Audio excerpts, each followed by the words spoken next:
Ben psixikam alım emas. Men sizlarga necha qitim shoppinglarimdim degan, mening psixika bilan faqat aloqam yo'q. Psixika degan narsa grammi tushunmayman. O'zim nima psixikam qalaymagan psixikam masala ayol meniki. Şu haqla psixik to'g'rilikka qilsa beshim og'riydi, ham psixik to'g'rilik maslahatini beramayman. Ham bir ayol menga gapirdi, bir ishlan dardlarini to'kib, balkim dardini to'kis kelib qolgandim. Bir mu dardlarini to'kmishda bo'ldi, qarang qanday qilaman.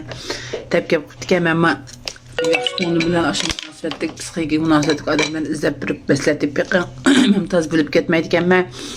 Mana bu to'g'ri ne hammadam o'ynaydi, do'yin hammadam o'zininki boshqurg'in bo'lmaydi deb qo'ydim. Hali do'yonni bir bolalar chiqib tug'ib, jibo qilib, shipinlar tarqilib, o'sha qizchasini ko'ylaklarni kiyib, bir uchta cho'pchang bolalarga yo'g'oni bolalarga qiziqarli epizodlarni o'ynaydigan erlar shu ayolchasini kirib ko'rdim mana qiziqarlikka, kulgulikka shu amaliy turmushdagi narsalarni ib chiqibdi. Lekin shu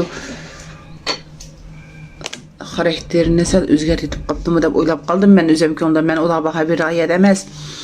Hamda o'sha ayolninki ishga o'g'li bor ekan, ishga o'g'li ko'chini ishga og'asini boshlab kirib, to'ydi bir kun uyi kelsa, osh yog'liqlarni otib boshda grimlarni qilib, opsin grimlarni qilib, ko'ylaklarni kiyib uyda g'itmakdek boshlamışlar. Meni bizmi qiz bo'lsak bo'ladi, bizmi qizlarda shuralayotganmiz, haqlab okashlam yurdigan qo'y qizlardek deb opis bilan so'qishib, ta'siri sal yaxshimay qopti. Unda bo'g'alar bekchiq.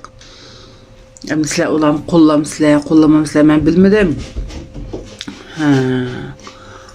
Ashta ishlar bir bo'lmasa deb o'ylayman, erlardek yashagan bo'lsa. Hazır aşağı gitmeklerini noynak ayaklaydiganlarni yo'qotmayapmiz. Chiqib ketib bordi bular. Ularga shu bundan narsalarni ko'rsa, ular buni amaliyot ekan qo'y, mesela shunday ekan qo'y. Boshqalar mashtaq bo'ldi ekan qo'y, hech demabdi, kulibdi, qo'llabdi degandek aks ta'sirdagi ishlar yuz berib, shundalar texim chiqib ketami deb o'ylab qoldim. Shunga ansirab qoldim bolalar. Şu qanday bir taraf qilamiz. Ular İslamda chiqmanglar, voy oqshlar ko'shdim baxshi desak, xalqning ko'ngli keldi. Ularni xil qarasam, o'qimish bolalardan ko'rindi ko'zimga, qilib turgan qiliqlar bo'lgan bilan.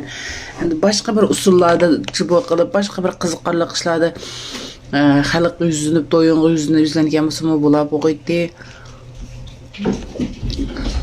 Kanamda bir qism bo'lib qoldim. Ayolbek oshni ko'rib, xiymidan tiqibsam, haq taqitib, bechaqay deb ular nerdan chiqdi ekan tang deb qo'qshavatdi bolalar to'g'rilik, bolalar uyg'unib boshqa qilib yetibdi.